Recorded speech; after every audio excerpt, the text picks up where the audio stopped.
Oi pessoal, estamos de volta aí para terminar nossa primeira aula, aula 1, com a discussão da lei de Coulomb. Tá? Bora lá.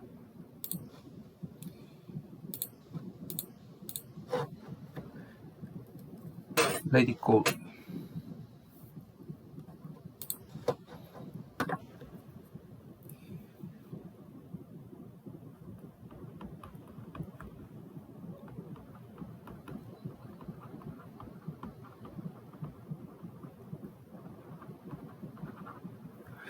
Então, a gente viu que Charles Augustin de Coulomb foi quem primeiro trouxe uma abordagem matemática consistente para expressar qual a intensidade, com que intensidade e como se dava a direção e o sentido da força elétrica entre corpos carregados. Tá? Então, na revisão histórica, nós vimos o experimento que ele usou, uma balança de torção e chegou a uma expressão que a gente discutiu. Tá? E essa expressão que a gente vai detalhar mais um pouco. Tá? Então, o que foi que ele observou? Ele observou o seguinte, que as partículas carregadas, né? Primeiro eu vou fazer aqui para partículas, né? Para objetos pontuais. Né? Então suponha que você tem aqui uma carga, vou chamar de Q1, e aqui outra carga, vou chamar de Q2. Tá?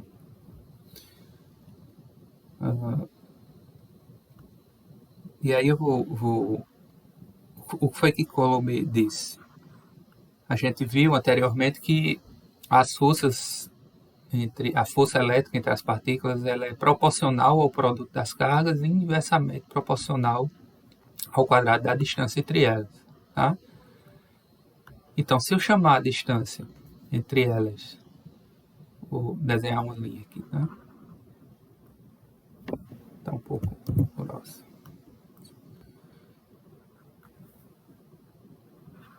Desenhar uma linha aqui. Vou dizer que a distância entre elas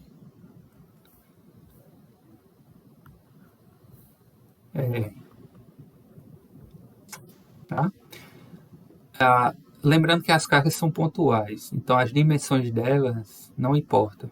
Tá? Isso aqui, se eu fosse ser rigoroso mesmo, eu desenharia apenas um ponto. Tá? Então é a distância de um ponto a outro. Ok? E aí, o que foi que Coulomb disse? Disse que a força, chamada de F, ela é uma constante, né, de proporcionalidade que multiplica o valor produto das duas cargas e inversamente proporcional ao quadrado da distância entre elas. Tá? Como eu estou escrevendo aqui uma expressão vetorial, então esse vetor aqui, isso aqui é o tamanho do vetor e ele tem que estar apontando para alguma direção. Tá? Vou chamar de R chapéu. Tá? Então R chapéu vamos supor que seja um vetor que está apontando para cá. Vou fazer ele de vermelhinho.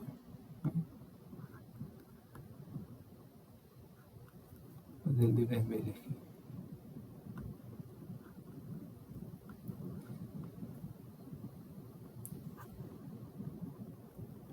Supor que esse chapéu está apontando para cá, tá? Então, esse F eu vou chamar da força, vou chamar de F12. Tá? F12 é a força na partícula 1 devido à carga 2. Tá? A conversão é essa. Então, a força na partícula 1 devido à carga 2 é uma força que é proporcional ao produto das duas cargas, inversamente proporcional ao quadrado da distância entre elas, que é R. Nesse caso aqui está apontando numa direção R chapéu. Tá? Essa direção ela tem que estar em cima da linha que une as duas cargas. Okay? Isso é uma condição. Tá? Obviamente, pela terceira lei de Newton, tá? Pela terceira lei de Newton, deixa eu dar um destaque a essa equação. Né? Pela terceira lei de Newton, o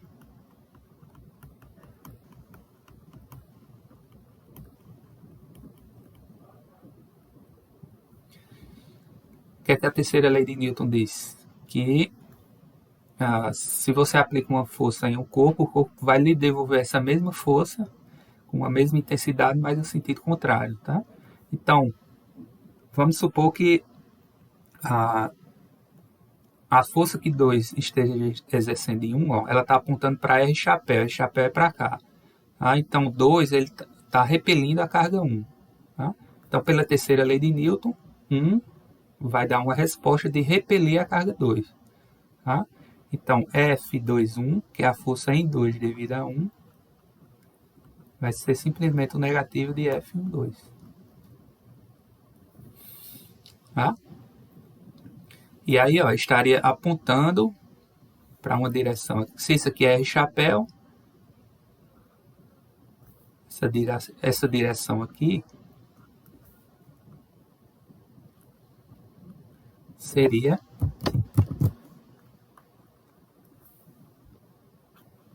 menos R chapéu. Não é? Ó, é um vetor unitário, é o mesmo vetor unitário aqui, sendo que ele está apontando para a direção contrária. Ok?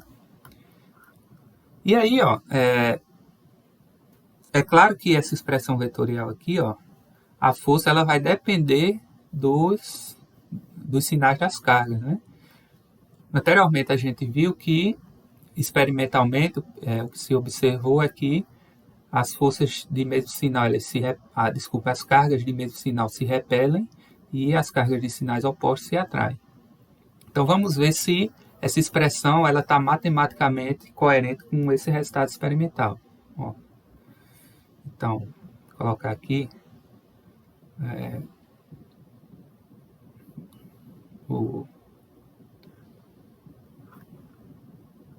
os sentidos das forças dependem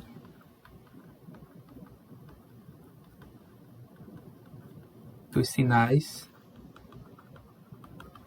das cargas. Então, primeiro, ó. Então, suponha o seguinte. Vamos supor primeiro que as cargas elas têm o mesmo sinal, tá? Então, se Q1 é positivo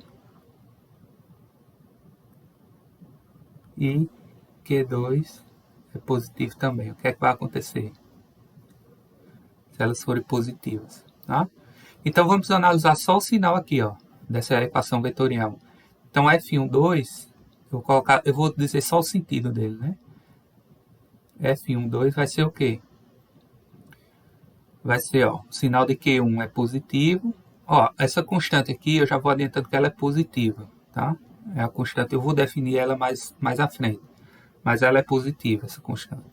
Proporcionalidade. E R ao quadrado é uma quantidade positiva, que é a distância entre elas. Então, o sinal que vai resultar dessa equação é apenas o produto das cargas. Então, se Q1 é positivo e Q2 é positivo, então você vai ter mais uma quantidade positiva, R chapéu. Então, a força ela vai apontar na direção positiva de R chapéu, que é para cá, ó, supondo que R chapéu cresce para cá. Tá? E F21, ó, não é menos F12, então vai apontar para quê? Para uma direção menos R chapéu. Ou seja, vai apontar para cá. Conclusão, elas se repelam. Tá? Então, o primeiro resultado já foi obtido. 2. Se agora as duas cargas forem negativas, Q1 menor que zero e Q2 menor que zero, o que é que vai acontecer? Ó, F12 vai ser negativo, né? Negativo, R chapéu, ou seja, vai ser a direção R chapéu. E aqui, F2,1, ó, que é menos F1,2, vai ser menos F1,2, o negativo do de cima vai ser o quê? Menos S chapéu, ou seja, vai acontecer a mesma situação da primeira. Se as duas cargas forem negativas, elas vão se repelem. Tá? E por fim, ó, 3. Vou aproveitar aqui o espaço. Por exemplo, se Q1 é negativo e Q2 for positivo agora. Ó.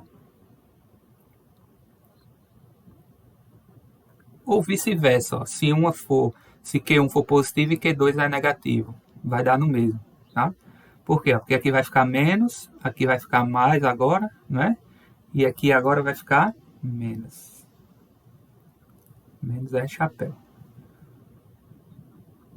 Ou seja, a força aqui, ó, vai estar apontando para cá. Por exemplo, F1,2, ó, vai estar apontando para cá. Que é o negativo, né? O sentido negativo de chapéu. E, consequentemente, aqui, ó, o negativo desse aqui vai ser o quê? Positivo.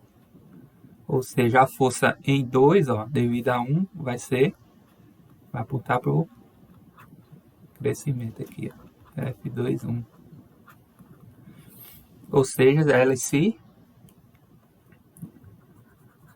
atraem agora, né? Atrai. E aí acabamos de demonstrar o resultado experimental, né? Que cargas de mesmo sinal se repelem, cargas de sinais contrários se atraem. Então isso aqui, toda vez quando você usa essa equação, a definição da lei de Coulomb, né? Na forma vetorial, né? Na notação vetorial, tá? Mas aí você pode tirar o módulo disso. Se você quiser trabalhar só com o módulo, o que seria o módulo disso? Aqui, deixa eu apagar. Aqui.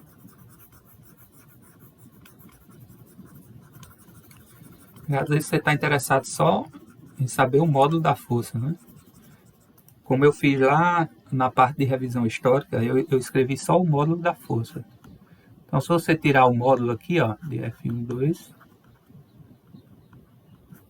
eu chamar simplesmente de F1,2, vai ser quem? Ó? Lembra que o módulo ao quadrado de um vetor, se você quiser saber o módulo de um vetor, você faz o produto escalar dele com ele mesmo, né?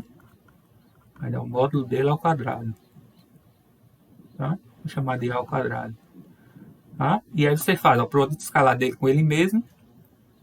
Vai ficar esse termo aqui ao quadrado, né? R chapéu escalar R chapéu, dá 1.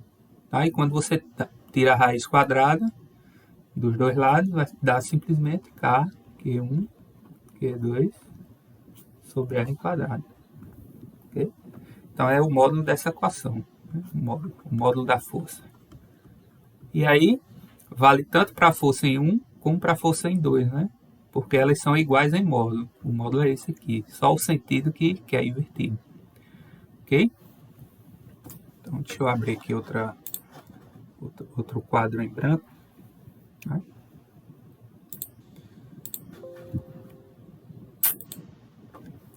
Então, aquela constante, a constante chamada de constante elétrica, eletrostática, se preferir, né? K, ela é definida como sendo 1 sobre 4π ε0. Esse ε0 aqui é a chamada permissividade elétrica, que tem o valor de 8,85 vezes 10 a menos 12 Coulomb quadrado, Newton metro quadrado. Tá? É a chamada de permissividade elétrica. Nesse caso aqui, no vácuo. Elétrica no vácuo. Por quê? Porque a gente inicialmente vai tratar o que é o meio mais simples, tá? de se estudar interações elétricas é no vácuo. Tá? Então, toda grandeza que temos subscrito aqui 0 significa que essa medida, que essa grandeza está sendo medida no vácuo. Tá? E aí, quando você faz essa continha aqui, ó, divide em 1 vezes 4π vezes ε0 vai dar 9 vezes 10 elevado a 9 newton metro quadrado por coulomb quadrado. Então, quando você tiver em outro meio, essa constante aqui muda, né? Quando você tiver no meio de elétron. Tá? Ok? E aí, a maioria dos nossos problemas sempre vamos adotar o vácuo como meio. Tá? E aí, essa constante aqui a gente sempre vai estar utilizando. Tá? Então, como o Coulomb mostrou, né, essa força elétrica, ela é do tipo 1 sobre R quadrado, né, que é também do tipo da força gravitacional. A força gravitacional é do tipo 1 sobre R quadrado, inverso quadrado da distância. E aí nós sabemos na física, tá? E aí vocês podem até, se nunca viram, mas você pode demonstrar matematicamente que uma força do tipo 1 sobre R quadrado, ela tem propriedades especiais, né? Vamos dizer assim. E você pode mostrar matematicamente e tem resultados também experimentais. Na verdade, temos resultados experimentais e conseguimos mostrar, né, matematicamente isso aí. Tá? Então, a força elétrica, força eletrostática,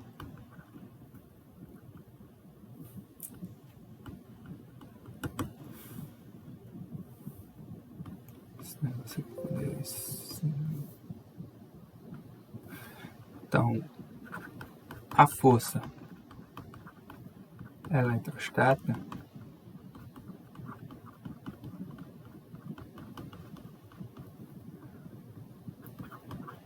por ser do tipo inverso do quadrado da distância, tal como a força gravitacional,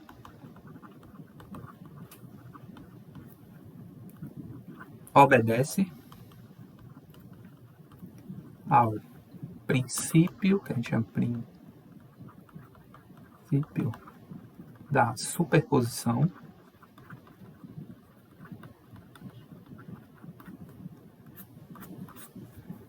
e ao teorema das cascas. O que seria isso? Primeiro, o princípio da superposição, tá? Que seria o princípio da superposição.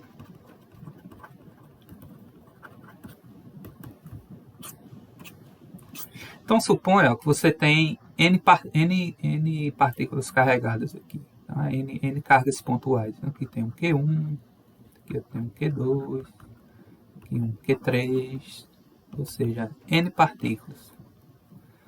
E eu queira saber qual a força resultante dessas N menos 1 partículas na carga Q1, tá? E aí, o que é que o princípio da superposição diz? Ó? O princípio da superposição diz que a força resultante em 1 vai ser dada pela soma das contribuições individuais, ok? Ou seja, você soma a contribuição individual de 2 em 1, com 3 em 1, com 4 em 1 e por aí vai, tá? Ou seja, aqui em 2, ó, vamos supor que 2 repila 1. Então, aqui vai ser, por exemplo, F12. Tá? Ó, de 3 em 1, vamos dizer que ela atraia. Então, vai estar aqui, ó, F3. Desculpa, F13, né? Pela conversão que a gente usou. A força em 1 devido a 3. E por aí vai. Tá? E aí, ó, a resultante vai ser a soma vetorial de cada contribuição dessa. Tá? Pode parecer óbvio, mas o princípio da superposição, inicialmente, quando formulado, o pessoal não sabia ao certo qual seria o comportamento dessa resultante aqui. Ó, poderia acontecer de a força em 3 ser afetada pela interação entre 1 e 2, tá? Ou entre 4 e 2. Ou seja, poderia uma força afetar a outra, mas o que se observa experimentalmente é que nenhuma força interfere na outra. Tá? E aí isso é um resultado experimental. Tá? Então, a força em 1 devido a força resultante em 1, né? Chamar força 1 resultante, vai ser simplesmente a força de 1 em 1 devido a 2, mais a força em 1 devido a 3, mais a força em 1 devido às... Aqui é N, a enésima partícula, né? Então a força em 1 devido à enésima partícula, tá? E aí, né? Como resultado a gente tem o seguinte, né? Como eu já disse, as partículas interagem aos pares, ok?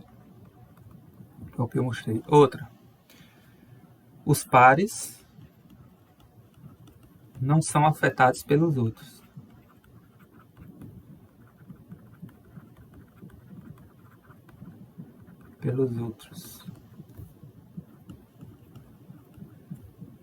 E 3, como eu escrevi aqui, ó, nessa equaçãozinha aqui, né? Que também é consequência disso aqui, né? É que o efeito total, que nesse caso aqui é a força resultante, é dado pela soma dos... Eu acredito que aqui vai ficar perto da câmera, né? Deixa eu ver se eu puxo para cá. Dos efeitos individuais.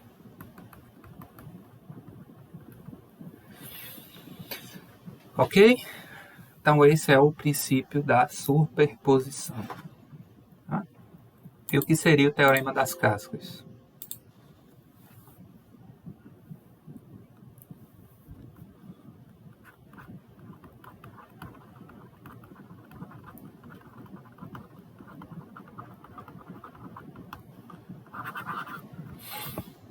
Então suponha o seguinte, ó, aquilo que eu fiz foi para cargas pontuais, né? Mas imagine que você tem o seguinte problema agora. Você tem uma carga pontual aqui, chamada de Q1, tá? E eu queira saber qual a força entre uma casca que está carregada uniformemente, tá? Com um certo valor de carga. Então, suponha... Deixa eu desenhar aqui. Tá? Então, suponha... deixa eu fazer aqui uma cascazinha. Vou tentar fazer aqui. Pronto.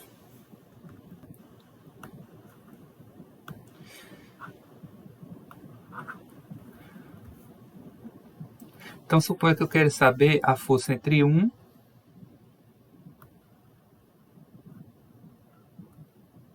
deixa eu desenhar aqui a distânciazinha entre 1 e o centro aqui, ó, na casca. Suponha que essa distância aqui seja R.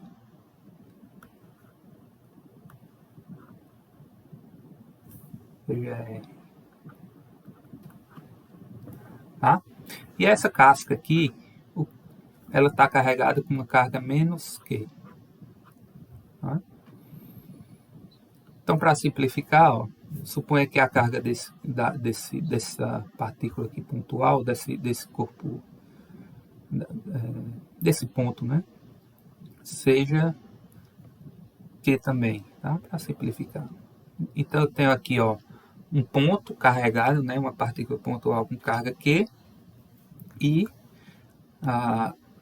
uma casca. O que seria uma casca? Seria pensa aí numa casca esférica, né?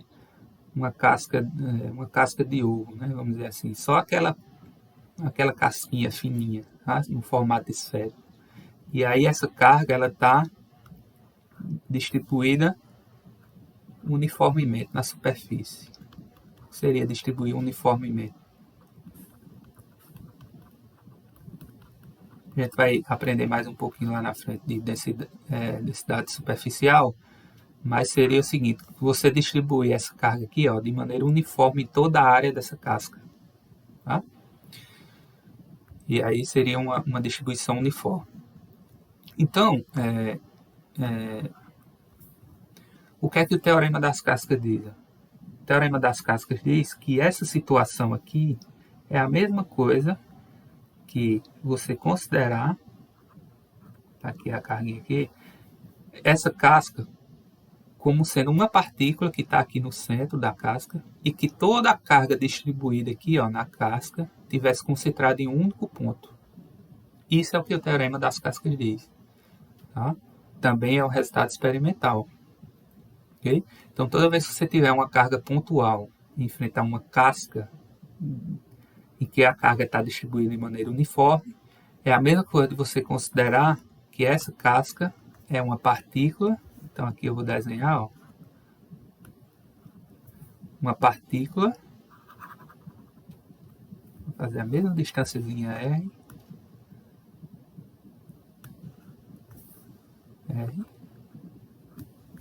Tá? E que agora essa carga, essa casca, é uma partícula que está aqui no centro e que o valor dela é o mesmo da casca, que está distribuído, ou seja, menos que. Então, ó, isso simplifica muito, porque aqui agora eu posso aplicar a lei de Coulomb, né, que a gente aprendeu anteriormente. Então, podemos agora usar a lei de Coulomb.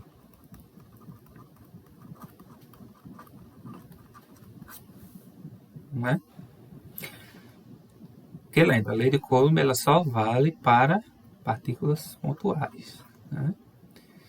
A gente vai aprender mais na frente que quando a gente tem distribuições, você distribui cargas em anéis, em discos, aí você tem que apelar para o cálculo diferencial integral. Tá? Mas isso aqui é uma simplificação muito boa, porque aí você não precisa apelar ao cálculo, né? Essa simplificação aqui já ajuda demais. Tá? Uma consequência da teoria do teorema das cascas,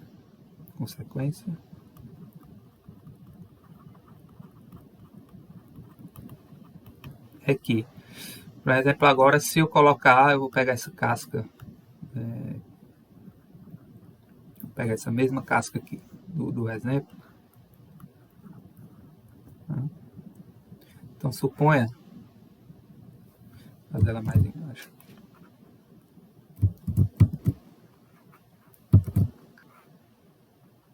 Então suponha que eu tenho essa mesma casca,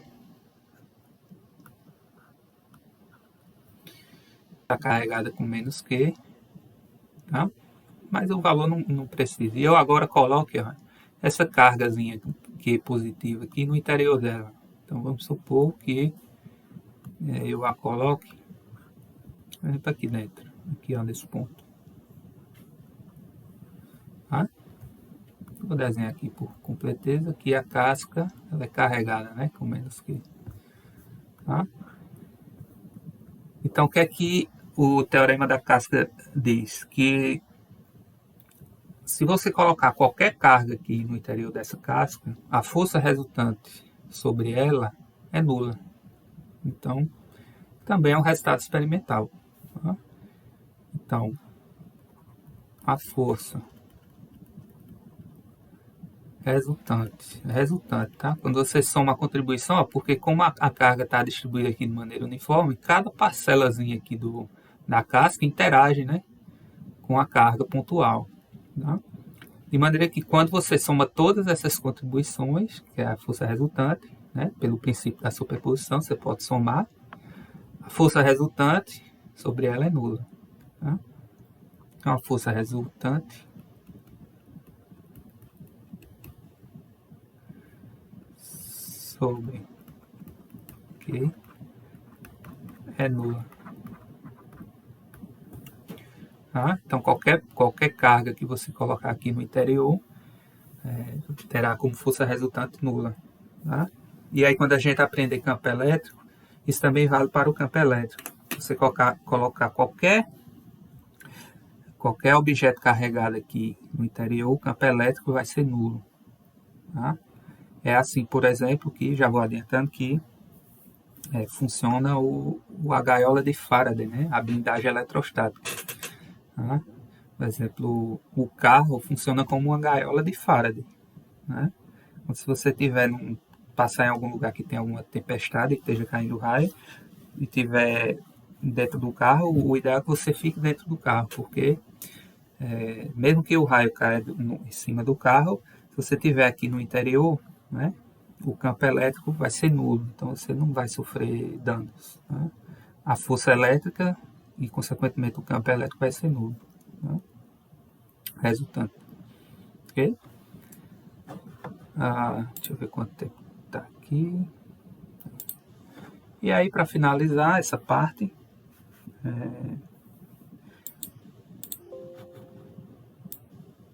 outra propriedade das forças que dependem do inverso quadrado da distância é o fato dela ser conservativa. O que seria isso? Então, tal como a força gravitacional, a força eletrostática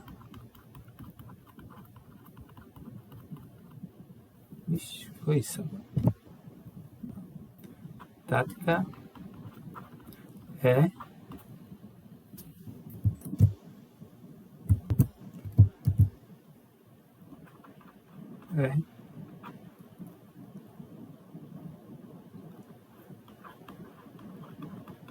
conservativa.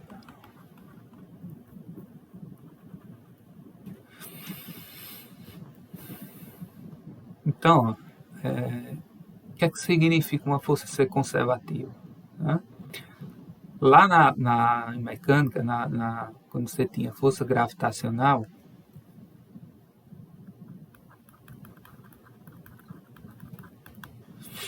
você tinha aqui, né, um objeto que está aqui a uma certa altura em relação ao solo, chamado de H.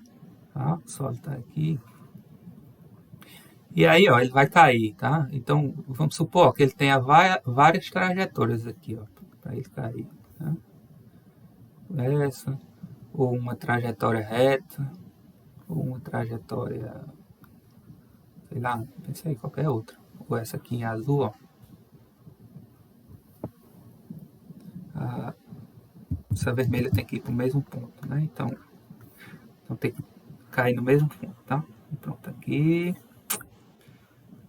E aqui, eu vou fazer um azul aqui assim. Ok? Então tá aqui o objeto. Tá? Ele vai cair. Ele vai rolar para cá. Então, se você desconsiderar as forças dissipativas, como o atrito e a resistência do ar, tá? E você calcular o trabalho aqui, ó, o trabalho realizado pela força gravitacional é o mesmo.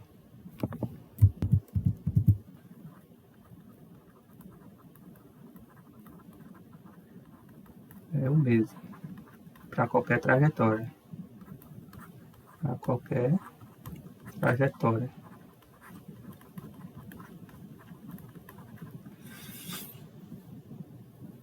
Certo? Por quê? Porque como não há dissipação, a energia mecânica se conserva, né? E aí, ó, inicialmente, se ele estiver em repouso e rolar aqui, a energia potencial que está armazenada aqui, devido a essa altura, ela vai se converter em energia cinética, né? De maneira que quando ele chega aqui, ele só tem energia cinética. Tá? E se você, em qualquer ponto aqui que você somar o valor da energia cinética com a energia potencial gravitacional, o valor é o mesmo, né? Que é a energia mecânica. E isso implica, na verdade, o que implica isso é que o trabalho que a força gravitacional exerce para deslocar esse corpo até esse ponto, ele é o mesmo em qualquer trajetória. Se você pegar a vermelhinha aqui e aplicar a conservação da energia, tá? Você vai ter o mesmo valor. Tá? E se for na azul também é a mesma coisa. Tá? Isso aqui ó, também funciona para força eletrostática. Okay? De maneira geral, você tiver um caminho, né, para fazer uma definição mais rigorosa, se você tiver um caminho fechado, tá, em que a partícula ela esteja, uma partícula carregada aqui, ela esteja com ação apenas de uma força do tipo elétrica, uma força elétrica, eletrostática. Tá? Esse caminho aqui é fechado, e aí suponha que nesse caminho fechado, em cada ponto aqui você tem um elemento de linha que eu vou chamar de DL. Okay? DL é um pedacinho do caminho. Tá? E aí, quando eu digo que uma força é conservativa, significa que quando eu integro no caminho fechado, né, esse símbolozinho, vocês vão ver também lá na lei de Gauss, que significa que eu estou integrando no caminho fechado. Tá? Então, quando eu integro isso aqui, ó, o produto escalar dessa força, eu chamei de eletrostática. Escalar dl. Isso aqui é zero. Se você prestar atenção direitinho, ó, F escalar dl é o trabalho, né? Trabalho. Tá? Então, se você partir desse ponto aqui e voltar para o mesmo ponto, o trabalho total foi nulo. Tá? O que seria aqui na gravidade? Ó? Suponha que o caminho, um pedaço do caminho é esse aqui. Ó. Tá? A bolinha vem daqui para cá. Agora, se eu jogasse ela para cima, para ela voltar para o mesmo ponto, o trabalho, né? O que quer dizer isso? Que se aqui foi, vamos dizer, 20 joules, quando eu jogar para cima de novo, o trabalho vai ser menos 20 joules. Tá? Desconsiderando a resistência do ar e o atrito. Então, se ela voltar para a mesma altura, independentemente do caminho, ó, eu posso até também jogar aqui, ó, verticalmente, né? Lançamento vertical. Se ela atingir a mesma altura aqui, se aqui foi 20, quando eu jogar vai ser menos 20. De maneira que 20 com menos 20 dá 0. Né? Então, se você tiver um sistema e que só há atuação de forças conservativas, a gente diz que a força ela independe da trajetória. Né? Na verdade, o trabalho independe da trajetória. Né? É uma propriedade importante. Tá? Porque quando isso acontece, a gente pode aplicar, como consequência, a conservação da energia. E aí podemos resolver problemas que seriam difíceis de resolver, né? Com, por exemplo, aqui nesse caso com a lei de Coulomb. Aqui, ó, você usa conservação da energia para calcular problemas que seriam difíceis de resolver utilizando as leis de Newton. Tá? Por isso que se define a energia. Tá? Energia é uma quantidade escalar, né? Força é vetor. E aí você tem que saber direção e sentido, é mais complicado. Ok?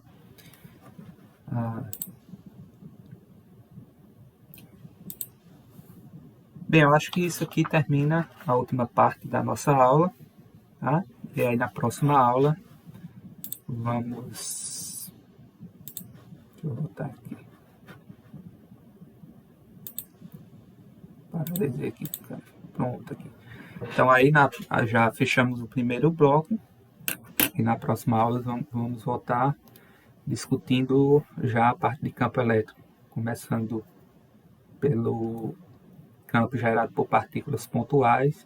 E aí vamos estudar distribuições contínuas, né? Linhas de carga, anéis carregados do disco, e aí já entra um pouco do cálculo diferencial integral, tá? Então, até a próxima aula.